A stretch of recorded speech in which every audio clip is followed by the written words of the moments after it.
Yeah, that was such a cool outlet for people, to all of us. Like, either we were smiling, elated that we were getting to punch something, or somebody was just like, oh, I need to fucking take it out on this, like, to the max, and I didn't know I needed it type thing. It was awesome. It's Friday Night And then Lights. somebody would come in and say, listen, so I just had a really bad day. And I'm like, okay, so your partner's going to be over there.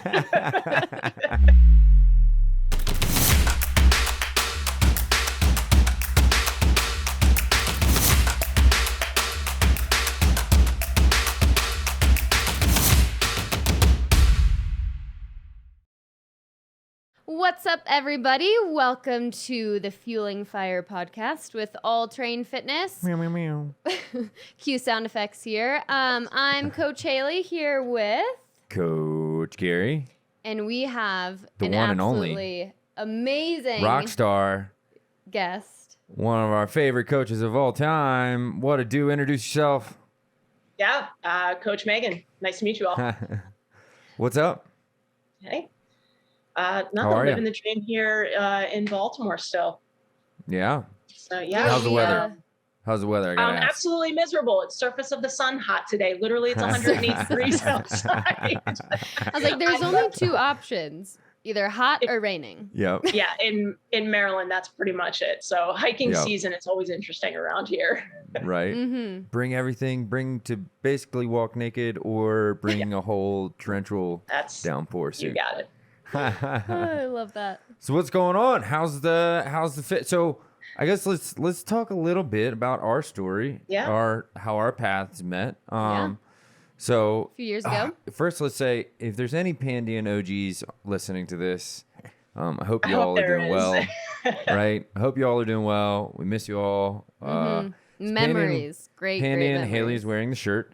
That was our old gym, and Kelly was awesome enough to be one of our coaches and Meghann, lead. you mean? Or sorry, Kelly, her Sorry. partner, was Kelly, her also partner.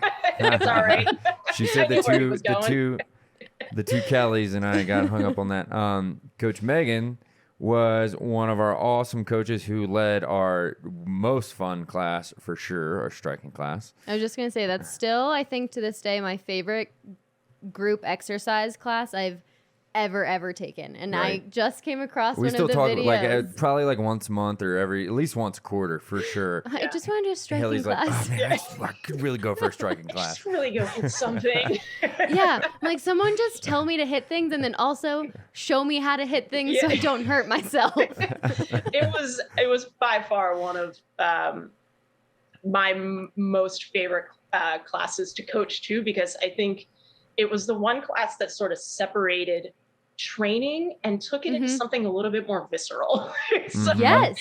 I mean, For there were sure. a few times where people got done that workout and then had to turn around and they were crying. Like, Right. Yeah. it was just this, like where it tapped into something just a little bit different.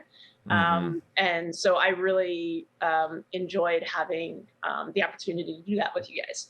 Yeah, that was such a cool outlet for people, to all of us. Like, either we were smiling, elated that we were getting to punch something, or somebody was just like, oh, I need to fucking take it out on this, like, Right. to the max, and I didn't know I needed it type thing. It was awesome. It's Friday Night And then Lights. somebody would come in and say, listen, so I just had a really bad day. And I'm like, okay, so your partner's going to be over there. Yeah. That was awesome. Pick the biggest dude in here. That's going to be your partner today. Right. That was a good time. Let's talk background with striking. Well, hold on. I gotta say my little cool Meghann introduction. Sorry. So, Coach Meghann is if we were going Zompocalypse tomorrow, or maybe we just keep trending the way we're going. I don't know. That will work. She is on my top 5 list of who I must have on my team to face the end of times. I think you would kick me out. Yeah. And then replace. We can only have 5, so We all have roles to play. Yeah. I don't know.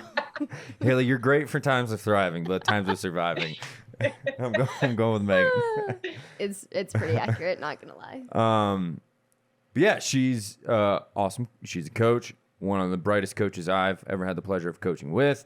And then also tell everyone a little bit about like what you do for an actual day-to-day basis. Yeah. So for the past, actually just 11 days ago, celebrated my 20th anniversary with the police department. Congratulations. So, yeah, 20 years of being in law enforcement. And have had the opportunity to do a lot of different things in that time. But I've been involved in fitness in the police department since 2006, where I got my trainer certification through the agency, went to a kettlebell. By the way, I was 16 at the time. Thanks. I think Hailey was 14 at the time. You guys are killing me. Moving on. There we go. Got my CrossFit certification a few years after that, and have just sort of been rolling since then. Had the opportunity to do a lot of coaching. I was a primary academy coordinator up at the police academy for a long time, coached recruits there, and also got to coach outside, sort of in private industry, which is where Garry and I met. Yeah, heck yeah. And then now you were telling me a little bit about what you got going on now. I'd love to know a little bit more about that. What's that up to? Yeah, man, that's I don't know if wisdom comes with age or things just sort of reveal themselves to you when they're ready to. But, I was recently named my agency's first wellness coordinator, which is something that I've been doing in the agency probably for over a decade, is being involved in sort of informal wellness activities and just sort of saying, well, if we're not going to do it formally, then I'm going to do it informally. And, for the past few years, my agency has said, we want to, this is important. We want to formalize it. It's important. And, it's just one of those things. And I think a lot of people, this might resonate, like, it's just never the cream that rose to the top. And it was always something else that, yes, like I would agree at the time, like it was a dramatic issue that needed to be addressed. But, we can't say that things are important when we don't address them. And so COVID sort of slipped by, and earlier this year, my agency said, okay, we're doing it. We missed the ship last year. We're doing it now. They gave me a promotion, which was pretty cool. And so since April, I've officially been the first wellness coordinator and get to build out what wellness looks like, not just only for our officers, but for our civilian workforce as well. So that's around 800 employees with significantly different job descriptions.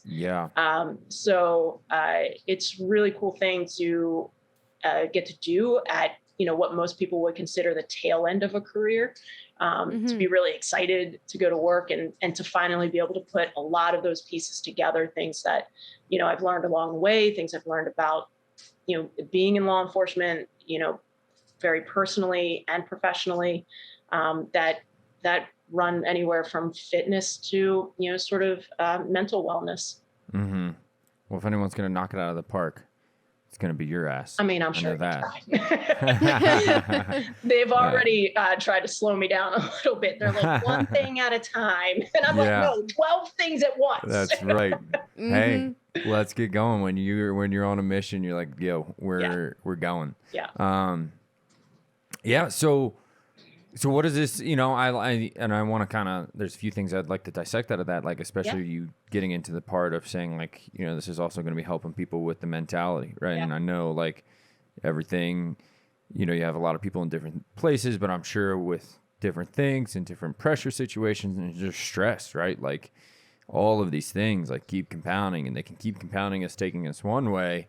Or we can keep trying to do our best to keep grounded in the things that are going to try to take us to a position of having better physicality and mentality. So I'm just curious, kind of like, why has that something that's always been, it's obviously has to have been something that's displayed a lot of value in your life, because typically when we kind of get into a position is to turn around and help things that with people with things that we've accomplished. So I'd be curious to kind of know, like, just where has fitness kind of brought you, and why has it been such a pivotal thing?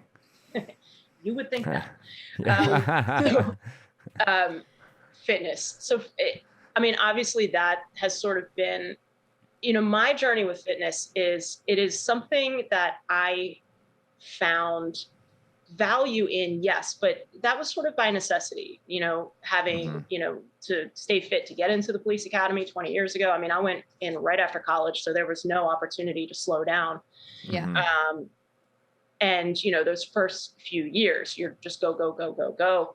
And then after that, it sort of became a way to find community. I was friends with I was in a plainclothes unit at the time, and that was just sort of how we started our shift. We would either do some, jujitsu, or we would work out. And so that became very community based. And you're, hold up, quick interjection. Yeah. You are a black belt in jiu-jitsu? No, oh, okay.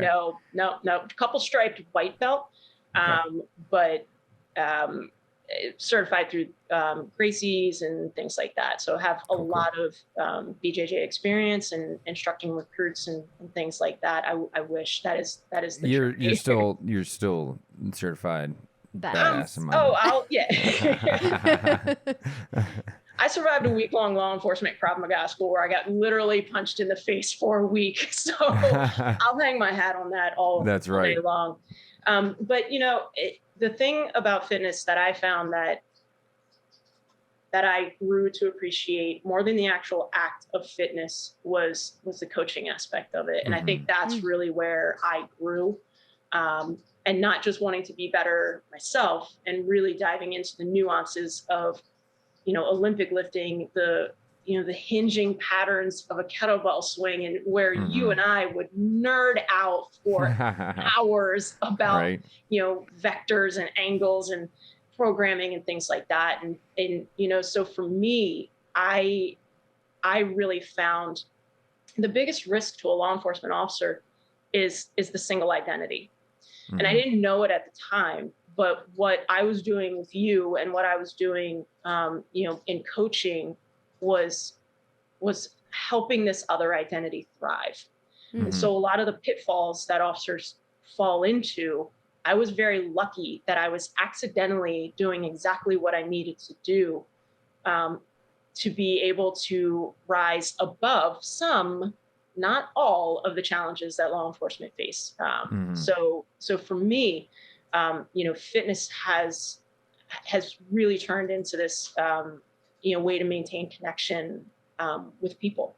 And what do you mean? So you say this one identity. What is that?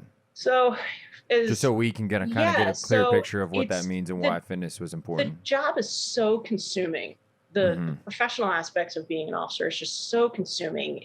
You suddenly start only having cop friends. You start speaking in weird 10 codes, and you only want to talk about the bullshit that happened at work. And, it is consuming. And so they're kind of like when you first start CrossFit. It is 100% like when you first start CrossFit. All your friends are CrossFitters. And that's when everyone's like, it's a cult. It is 100% the same exact way. But I think everyone can sort of think back to that, remembering times that they were like super into something. And this is sort of the same way, except I can't get out of it. And it's sort of a life or death thing. So, right. So it really can be very, very consuming.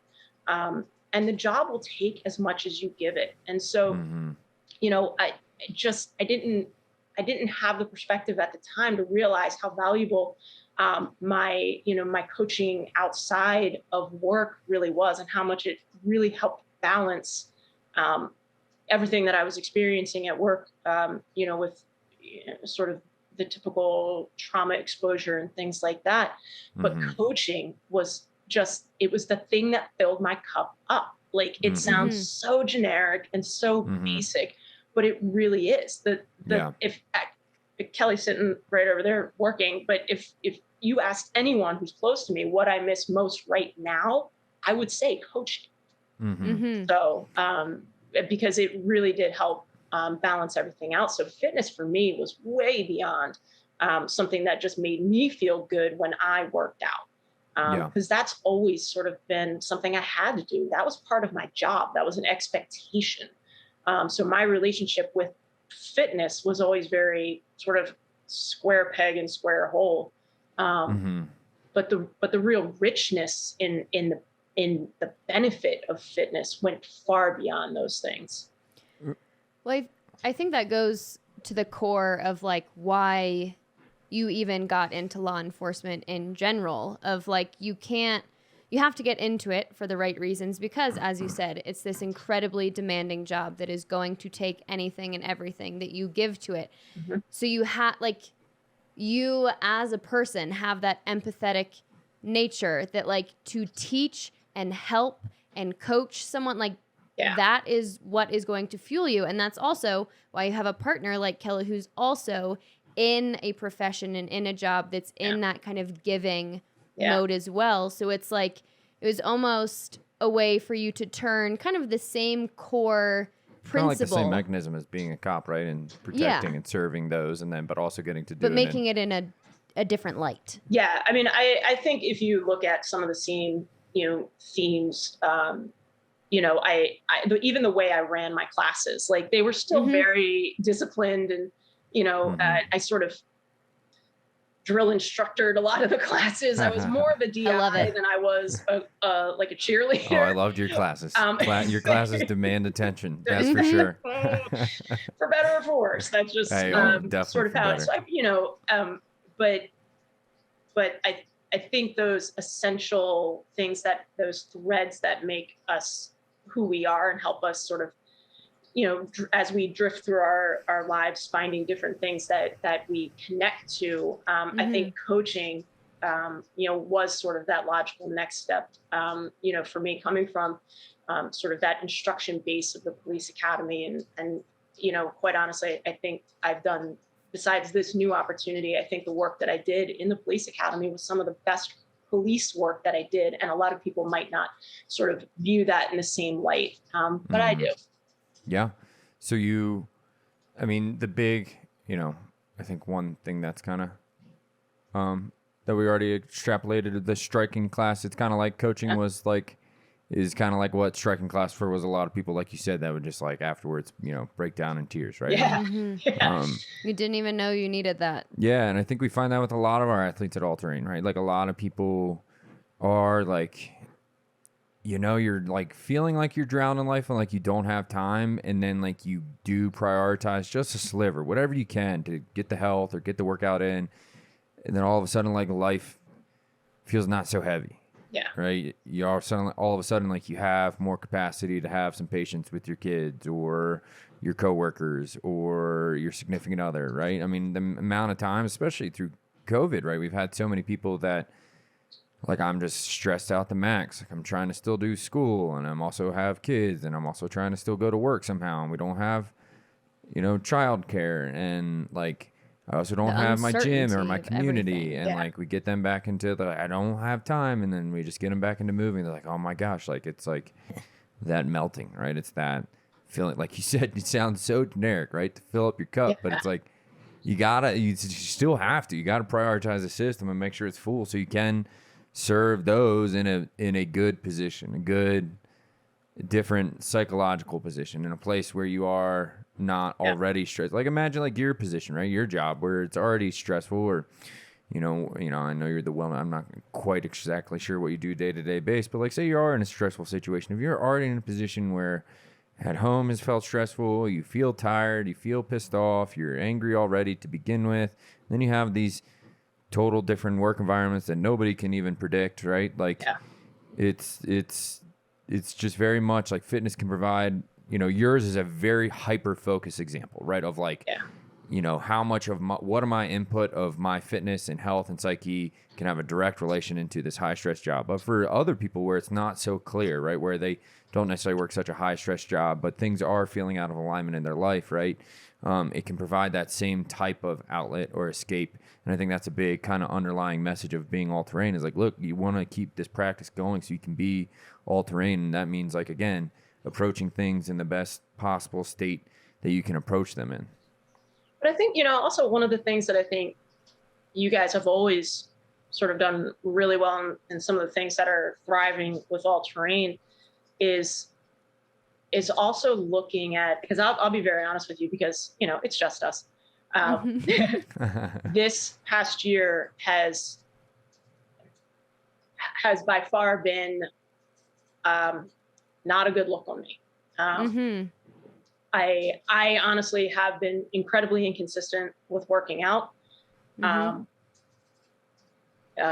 Really, because there was so much inconsistency with my job. Like I got transferred back to midnight shift for 6 months, you know, and midnight shift at 42 feels a lot different than it did at 24. And, you know, just, you know, there was so much risk, you know, of exposure and, you know, just the climate is tough right now. And so for sure. And doing that at midnight. And what I realized was a lot of the positive coping mechanisms that I had sort of closed down. So, you know, a lot of my fitness now are things that, you know, don't necessarily happen inside of a gym. They are things that, you know, they are hiking, they are rock climbing, they're, you know, sort of things like that. And when a lot of that shut down, it was very, very difficult to rally. And so, you know, people who have, you know, said that they just feel like they're really struggling through this time. Like this is also an area where I can very much empathize. Because this past year, and I know what it is. It's not hard to figure out, but this past year has been an incredible challenge for me personally, and feeling so inconsistent, with, you know, with fitness, and something that really was a good source of enjoyment for me, and to try and regain that sense of okay, one squat workout down, yes, right. You know, but you know, I think also what you guys do is really focus on, you know, what's important now, and so for me it was, you know, Kelly and I went to Yosemite and hiked Half Dome, which is a massive physical undertaking, which we successfully did, and not get eaten by a bear. So yay. Oh, fuck yeah. You know, so finding the fitness in a lot of different areas. I think, you know, what you guys are doing is making people really look at that big picture, and to really bring it back full circle to striking. I think sometimes the success of that class was that it was just a little something different, and that it felt good because it was something just a little bit different, and it made people realize that they have all of these transferable skills, and that yes, everything I'm doing at the Monday morning. When did you make me coach? 4:45 a.m. class. I don't know if that was there, but it probably felt like that. It felt like it. You know, it was pitch black. That's all we know. It was dark, man. 6 a.m. on so Monday. You dark were the bomb. there. They were. But you know, it just being able to take that and put it in another bucket, I think that's being human. Like that's really firing on all cylinders. I think that, you know, a lot of people just get so fixated on the gym, work out. And we have trouble sometimes realizing that these building blocks should help you meet your bigger goals. And so for me, that's really been a grounding force throughout this past year, where I felt like a little bit of a fitness failure, but also very successful in a lot of other ways. Yeah, right. It can be, you know, that fitness that, or like you said, obsessed in the gym, but it can be extrapolated across a lot of different domains, like you found, and it's what you right there have said. Like fitness is such an integral part of your life, and you're having like a year where you feel like it's not been what you consider your gold standard, but it's like when it's you part have of your that identity. Awareness, right? Yes. You have that awareness 100%. that a lot of people don't have, right? They don't have the awareness that like, my physicality is out of alignment, which is also throwing my mentality out of alignment, right? And people just don't, a lot of people don't have that even to fall back on, of knowing, like kind of being clear, like, why is this happening? Why am I feeling like this, right? And you know, that's an integral part, not having the community, that outlet. Yeah. But in the thick of it, I'll be honest with you. I mean, and Kelly will say it, but I mean, there were some very frank conversations, like during the thick of some really anxious weeks, where she was like, this this is not a good look on you. And so it is sometimes, hard to see your way out. And so, having, the ability to listen to people and do a little bit of self-analysis is sometimes just so, difficult. And,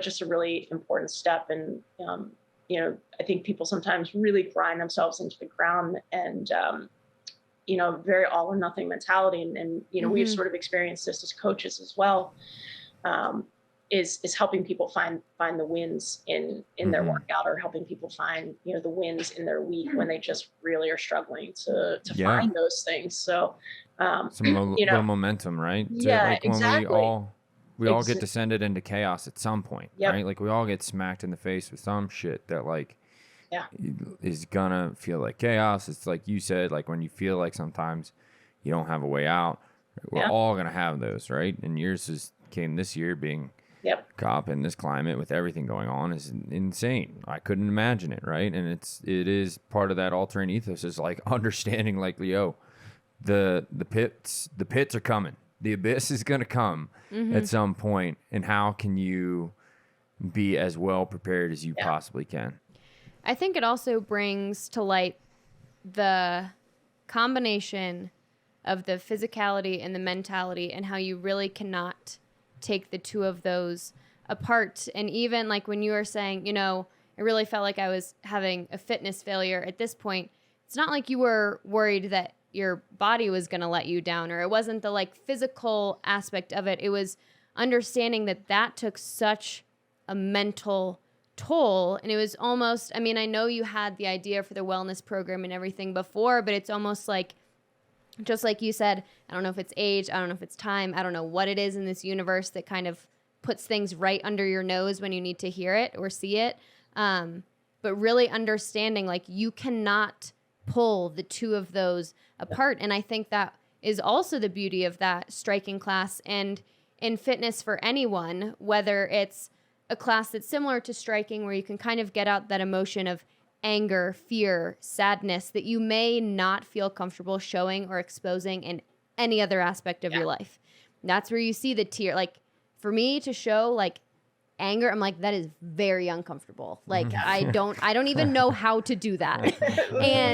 But then but then it's like you go on the other end, and it's also like in a yoga, a breathing, meditation practice, that's also a completely different feeling, very vulnerable action for someone to take. And I'm sure you could speak to... You also equally struggle with being vulnerable and letting go. I like my bubble, people. Not too hot, you're not really too cold. knocking it out of the park there. Okay, maybe I'm the fitness failure over here. Jinx. But I think that too is when you can't kind of put yourself in that scenario and you notice the mentality there. It's like, oh shit, this is incredibly important. And I think that's a huge factor of why the police department too is kind of like, oh my God, we need to do something about this now, because I notice it's not like, oh, it's just going to help elevate. It's like, no, we are going to crumble without this. Yeah. There's, there's so much connection between, obviously the body and the brain, but even just, regulation of, the, parasympathetic nervous system and, activation of these balancing acts in our body. Like, yoga is very uncomfortable for me, but I'm a certified instructor through Yoga for First Responders. And I'm very frank about that class. I struggled with that class. Why? Because that class took me out of my comfort zone. I wasn't allowed to yell. Do I need to do it? Yes, absolutely. I know, not just physically, but mentally. I need to learn how to calm my shit down. I need to know that, because that makes me a high level operator. If you look at any elite, and I just taught the recruits yesterday this, like if you look at any elite level operator, Green Berets, Navy SEALs, how do they end their day and start their day? They end their day with restorative sleep, and they start their day with meditative practices and physical fitness. Like these things are core values in any endeavor where you want to be successful. Is connecting those sort of physical experiences and regulating what happens upstairs. So they're intrinsically connected. For me, I just wasn't expecting that kind of response from sort of falling off a little bit of what the level of activity I was used to, but to say that it had a dramatic impact, and if anyone's listening and sort of feeling like, man, I just feel like this past year and a half now has really just depleted me. I don't even recognize myself. Like, just sort of step back and think that this is probably a normal response, to this type of situation. And that, sometimes just a little thing, taking a walk, in the evening when it's not 110 degrees outside, can have such, a restoring balance to how you feel, and maybe help you take that next step. And I think that's sort of at the heart of what you guys are all about. Yeah, it's the awareness that like just a lot of people don't have, right? Like, I feel like so many people, like, that's a very, very, it's an example that a lot of people can picture, right? Like, we can all picture like the Green Beret, the Navy SEAL, the elite level operators. Like, man, they deal with some shit that I could never imagine, and have to regulate that, right? So like, if I can extrapolate some sense of like, well, if these things are something that they must do for their insane level of work that none of us could, down, right? That like we should, I could probably extrapolate some benefit from that to my life. And it's like when people start, finally adhering to maybe like drinking more water or potentially cleaning up their diet. They're like, wow, I didn't know how bad I felt. Yeah. Right. And that's it. Yeah. Same thing, same mechanism. We're like, wow, I didn't know how bad I felt not making sure I'm getting good sleep, making sure I'm not meditating, make sure, or like I wasn't doing any workout or any physical activity and doing those things. Like, I didn't realize how bad my psyche really was because I wasn't doing some of these low hanging fruits. Yeah. I mean, I think something you said last year on Facebook about, I'm on Facebook a lot, so watch out. Is your workout, is your workout feeding you, or are you feeding your workout, or something to that effect? And I think that's just absolutely, perfect. And in looking at, there are people who are, probably sort of, stuck in sort of fitness ruts, and it's like, you're just serving the workout. The workout is driving the ship. Where the workout should be supporting everything else.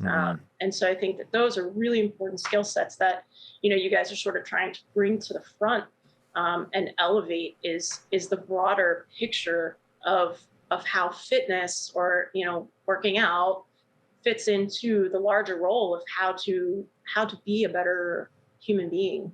And I think one thing that you and I have always really connected over is that strong sense of wanting to create a strong community in these atmospheres. Like you said, you kind of had that community of when you were in your first work, you guys would work out together. And then, with coaching, like, you always enjoyed that community atmosphere of everyone uplifting each other and pushing each other. And I think that's something that you and I have always connected on, is like, we recognize the importance of having a tribe, right? Like, having people that are in your corner, that are embracing the suck of life together, and we're all saying, hey, we're just showing up today to try to potentially have a chance at being our best selves, right? To show up as our best selves, have that cup full, whatever you want to label it, right? And it's when you have the tribe, like, so many people want to bootstrap it and do it alone, and a lot of things in life, right? And it's like, why? Like, more computing, like, more brain power is like having more computers all together. Like, which one is just going to probably figure out a problem sooner? Probably the one with more computing power, right?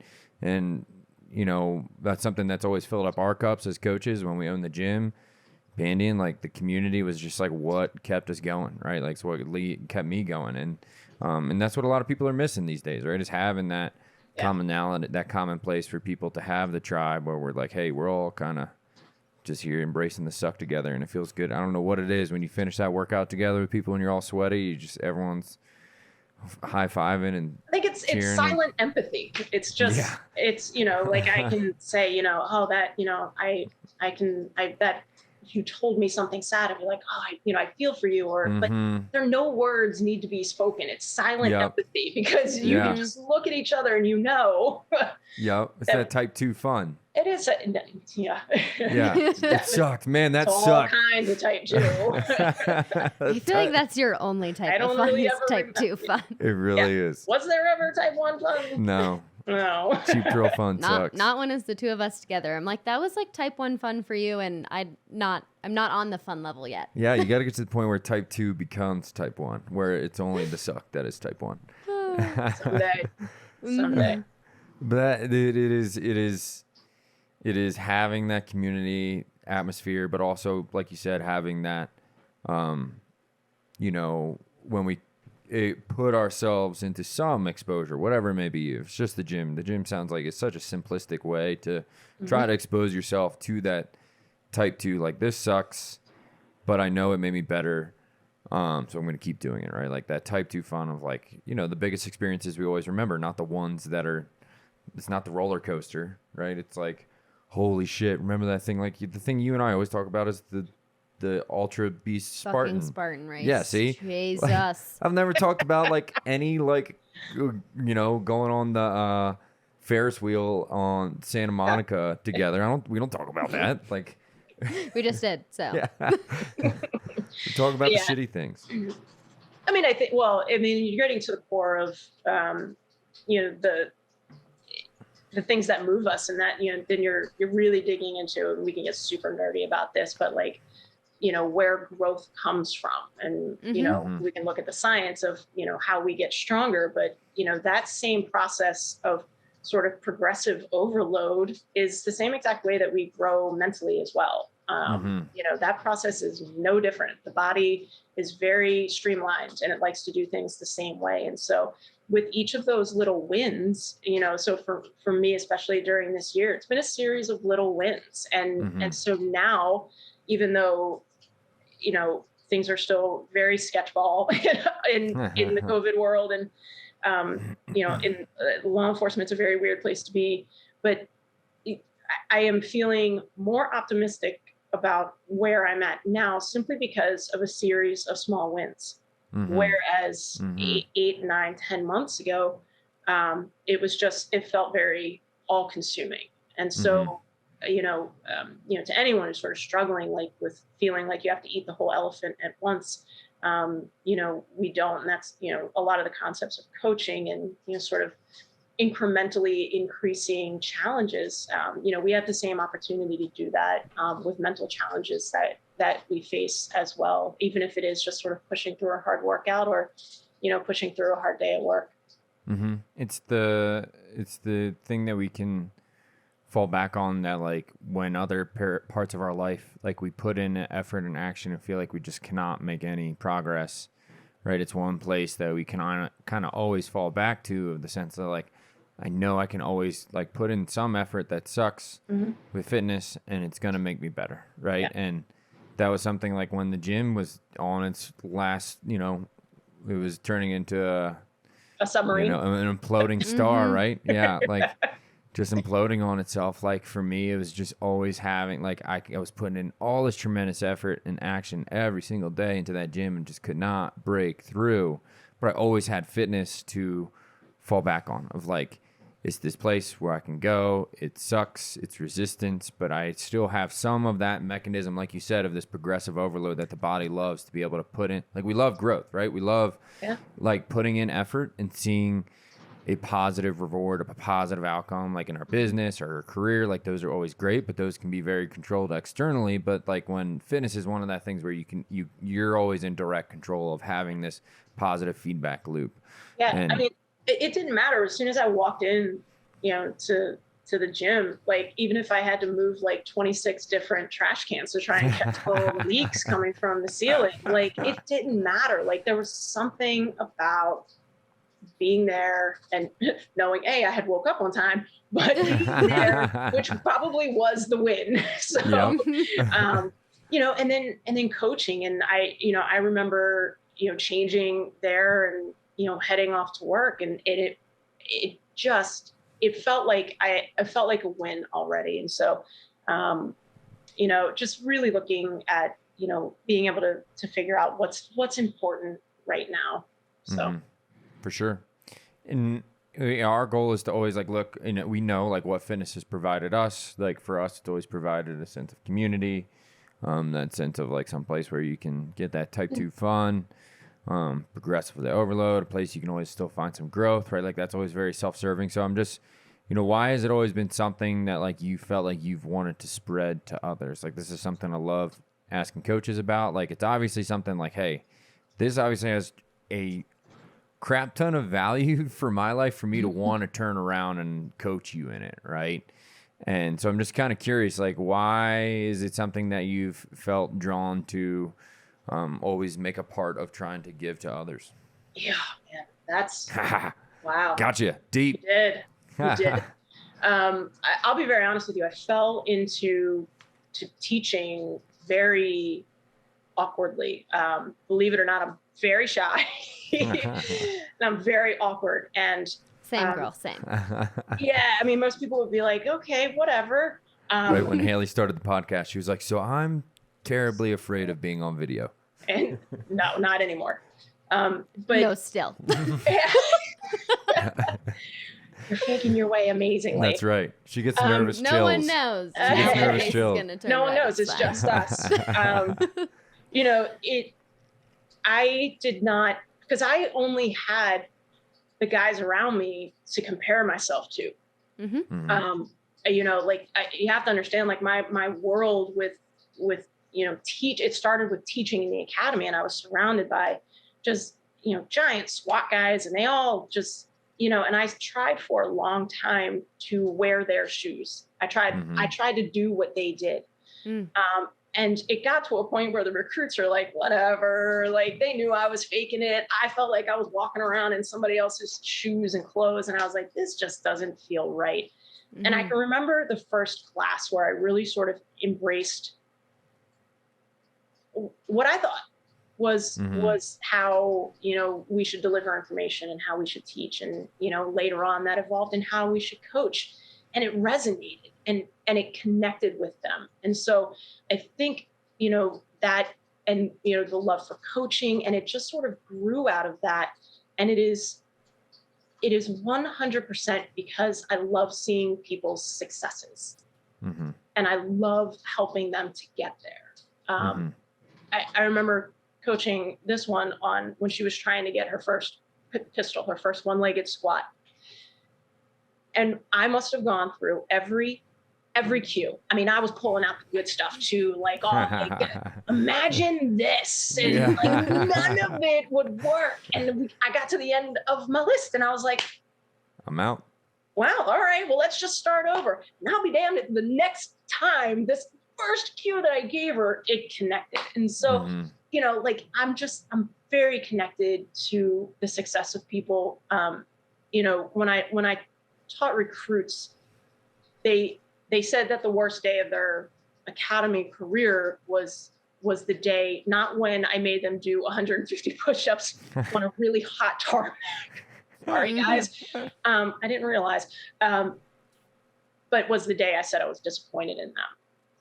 And so, like, having this amazing connection in failures and successes, that's what drives me as a coach. It's that connection to seeing people succeed and seeing, the joy and, and that. So, and I realize that has conveyed through teaching recruits traffic law, seeing them successfully graduate, seeing them get promoted now. A girl I taught in the academy is now like my boss in a roundabout way, which is amazing. Yeah.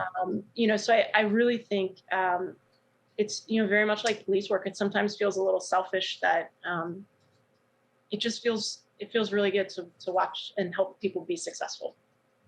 Yeah. It's it's awesome to be there and watch that. And like you said, be connected in a sense that like, it's like the thing of like giving a gift or receiving a gift. Like you were able to just be like one part of giving somebody this thing that made them elated or happy. And when you can give that, right, like that's so much even more rewarding than being the person on the other end receiving how to do the pistol, right? Yeah. And it's, that's, I mean, that's 100%, where it's at. And, for me, that was just a huge part. Mm-hmm. So it's the same experience of like, I don't remember where I read this, but it was basically like that feeling of if you could read your favorite book again for the first time, or like just trying to explain to someone like a book that you really, really love, or a movie. And it's like, you can just you can feel your first time feel again. it like oozing out of you again. And it's like, it's not like, no, I don't want to read it again. I don't want to watch it again. I don't want to go through it. I'm like, I'm just like so excited for you to do it. And I get that every single time I get to coach. And it doesn't matter if it's the 50,000th time I'm coaching a kettlebell swing or I'm coaching striking. Like the one thing that no one will ever accuse me of is lacking passion. that is stop never. It. I saw that face. Like there are days where I know I haven't been at my best, and there are days where I feel like I could have given more. But even on my lowest energy days, no one would ever look at me and say, you could really stand to be a little bit more passionate about what you do. I don't know if I would even say passion. I mean, passion, yes, but I think this also speaks to why the recruits were drawn to, and I think it's authenticity. People can tell when you are your authentic self. Yeah, and like so you said, it's you like, stepped into that authentic self at some point, some switched. That's a really amazing connection. That's where it's like you could tell, but other people can tell that. And it's something that's not something you get to fake till you make. That's not anything that you can kind of dress up and put on this show. And it's something that shows out on your low vibration days, on those low things. You're still your authentic self, and also coming and still showing up when people can tell you're not fully there, but you still show up and you still do put in that effort. Like that's when your true authentic self shines, where it's like, yeah, we all have those fucking days. Like we're not always here presentable, ready to be on camera, all these things. But that's the beauty of it, is that you're still here and you still are, trying to give to other people. And that's the one thing that no one can ever fake, is giving that genuine care for other people. Yeah. And it's like when for you, like coaching, right? It's showing up in coaching, no matter in the shit, like you don't get to the other side of coaching and you put out that effort and good things have happened in the class. Like you never get to the other side of that and like, man, I just wish I had sulked in my own shit on the sofa for that hour what would have been cool? Yeah. I watched another episode. That would have been awesome. Same thing with our fitness too. We tell this to so many people that are like, I just have trouble getting there. I'm like, well, it's like, you never get to the other side, and you're like you just got to get started. First 5 minutes, get through, because when you get to the other side of it, you're never like, man, I wish I hadn't done that. I wish I had just stayed on the sofa and done an extra 2 episodes of The Office, right? So same thing for people who are trying to get to their fitness journey, or, the same rewarding factor of coaching. It's like when these things are that we have to show up for, and you get to that point, you get to the other side, it always has a way of shifting your energy, shifting the physiology to a better place. You guys haven't been in Baltimore in a minute, but sort of at the it's not on my top lists anymore to visit. I hate to tell you. I love you. Hey. If you're there. Thanks, pal. That's all right. We'll happily come see you guys. There we go. But through the height of COVID, Under Armour put up a bunch of billboards with a slogan that said, "The only way is through." Mm-hmm. And I don't know if it was intentional or if it was just marketing magic timing, but that billboard was on 95, and I drove past it every single day. And I'm getting a little weepy, and I didn't expect that. Good marketing. Ooh, yeah, no, but that message, like the only way is through. Like, so even it if carried you through that message. Yeah, like it as tough as this is, like, you know, okay, you don't feel like going down and squatting, that's cool. How about let's take the dog for a walk. You don't, you know, today feels good, cool. Let's go downstairs and squat. Like, today is not the day, cool. Let's focus on how we're gonna make tomorrow the day, or how we're gonna set ourselves better up for success tomorrow. So like that there is no other way to do this but through. And so just which I think is a little bit more gentle than, you know, just saying, you know, just get in there and do it. Yeah, for sure. It puts a lot of sort of, you know, self-expression and self-analysis and, you know, like, okay, how do I get through this? When you don't have to walk through by yourself. And I think that's the biggest thing. This is super random and probably has nothing to do with it. But for some reason, it reminds me of the first and only haunted house I've ever been in.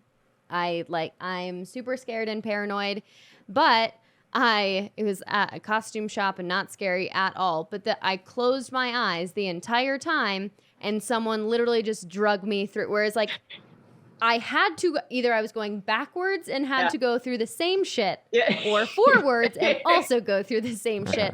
But I was like, I couldn't do it. So I'm going to close my eyes and someone else is going to lead me through. Where it's like, doesn't matter how we're getting through. And that's why like the importance of the tribe and finding someone where it's like, when you don't see that there is a way through, when you see that that tunnel is closed and it's like literally the world is shrinking in on you, you need to find those people that allow you to close your eyes and pull you through, because you will open them eventually, and I promise it'll be worth it. But knowing you're not alone in that journey and going through, and there's always someone to help pull, push, whatever they're going to do to get you to that other side. Yeah, you're not alone. What would you, to somebody who's never really harnessed or been aware of how much value fitness can produce to their life, and isn't in that position of like understanding like when they aren't doing those low-hanging fruits of checking in on themselves, what would you say to anyone who is like maybe getting to that position, they you know, sort of that I probably need to do this pre-contemplation stage, and that their only way is through? Like, what would you say to somebody who's in that position? Like, all right, I'm at a fork in the road. I either keep going down this road and I'm going to lose my health, I'm going to lose time, or I can decide to go to this position of going through the shit, the suck, the type 2 fun to get to ultimately where I want to go. But it seems like a long, arduous journey. Yeah. What would you say to that person who needs to go through the crucible or the journey of shit? I mean, very, very simply, I'd say it's worth it. I mean, if I just, because I'm quite loquacious, I have many words, but if I had to be brief, which I think is what you're asking, I would simply say it will be worth it. Yeah. But I'm also halfway through a master's degree in social work, so I have many more words to be about, you know, to sort of, everyone has a why. Like if someone, like in that example, like if they're worried about losing their health, you know, there are motivating factors, you know, within those things. And I think as a coach, it's just really always important to, you know, even in a group setting, you know, just sort of being able to identify somebody's why, and that can change day to day. But I think everyone who, you know, we coached and things like that, I think they knew it would be worth it. I think that's the thing, is that that's what keeps us going, is that we know it'll be worth it on the other side. And for people who are just on that contemplation stage or that pre-contemplation, I think they're worried that it might not be worth it. Like the journey might be too tough and they might feel like a failure, and it's not. You know, that wouldn't be worth it. And so I think just reassuring them that it will be worth it in the end. As long as you keep those eyes open to keep looking for what's the next solution to get over that next obstacle, you've got to make progress. And that's where, you know, good coaching and good community and, you know, good growing good personal skills, you know, are those things. But yeah, it'll be worth it. Yeah. Heck yeah. Hey there, thank you so much for tuning in. We hope you enjoyed the episode and took away some value that will amplify your life. But if you are ready to become an all-terrain human yourself, then click the link below to head over to our Facebook group to receive a copy of our all-terrain body blueprint, the 5 key pillars to a fast metabolism for life. These 5 pillars will show you how to speed up your metabolism at any age and eat for your specific metabolic needs so you can obtain your ideal composition without eliminating foods and spending all day in the gym. So if you're ready to reclaim your energy, vitality, and fire for life, then click the link below and head over to the All Terrain Fitness Mentality and Fat Loss Facebook group to pick up a copy of the All Terrain Body Blueprint, the 5 key pillars to a fast metabolism for life, and we will see you on the inside. Well, hit her with the last question. We have a question we ask all of our guests, and I'm really excited to see what your answer is. I feel like you've alluded, to a lot of what we do at All Terrain, and so we like to ask all of our guests and athletes and everyone, but what does being an All Terrain human mean to you? Fully functioning in all capacities. That's it. I thought, when we first started talking about, what you guys wanted to do with this, and just seeing, Garry, your growth, and Hailey running. It's a miracle, everyone. What kind of world are we living in right now? But, I have found, even though my fitness does not look what I normally associate with fitness, I have found a ton of success in getting out into the world. And I found so many translatable things that I, hiking, rock climbing, apparently we're going to go buy kayaks for Kelly's birthday, but doing things with this that make this, sort of feel better. But fully functioning in all capacities. I think that's being all terrain, and, being able to take things from the gym and take them out onto a mountain bike and saying, wow, that's a really big ass mountain. Let's charge it. Okay, let's give it a shot, I think that's being all terrain. Boom. I appreciate that answer a lot. I appreciate you being on here. It means a lot. I think we've always had very clear, common values. Yeah. And the importance of fitness and what it provides us and what the impact it can provide others. And I think that's a message always worth sharing and always worth talking about. Lights me up.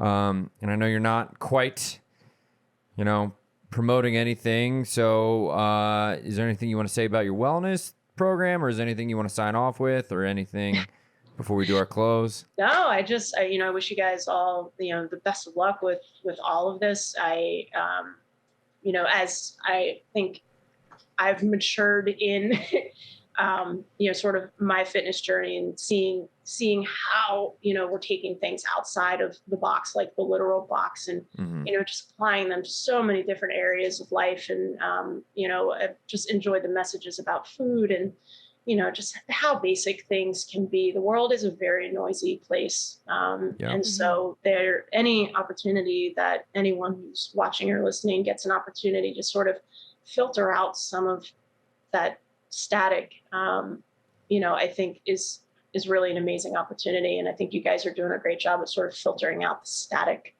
and giving Appreciate people that. sort of what they need. So maybe thank something you a guys. little less negative than all the stuff circulating out there. Yeah. Which is very easy to find. Simple and positive. Well, before we sign off, anyone out there, if you're listening audio, YouTube, whatever you're at, head over to our Facebook group if you want to pick up your copy of our All Terrain Body Blueprint. What's it called? Facebook group? Oh, the Facebook group. It's called All Terrain Fitness, Mentality, and Fat Loss. Boom. If you want to pick up that All Terrain Body Blueprint, all it is essentially what Coach Meghann said is, how can you be fully functioning at all capacities? Did I quote that correctly? Mm-hmm. Boom. Or at least our viewpoint of how can we make that happen through the sense of nutrition, training, mentality, a tribe, community, so on and so forth. So if you're ready to become an all-terrain human, and functioning fully at all capacities, head over to that Facebook group, Altering Fitness, Mentality, and Fat Loss. We'll see you there. Thank you so much for being here, listening. Coach Meghann, as always, love you. Can't wait for you guys to come back out here. Yes. Come visit soon. That's right. Yes. And we'll talk to y'all soon. Peace.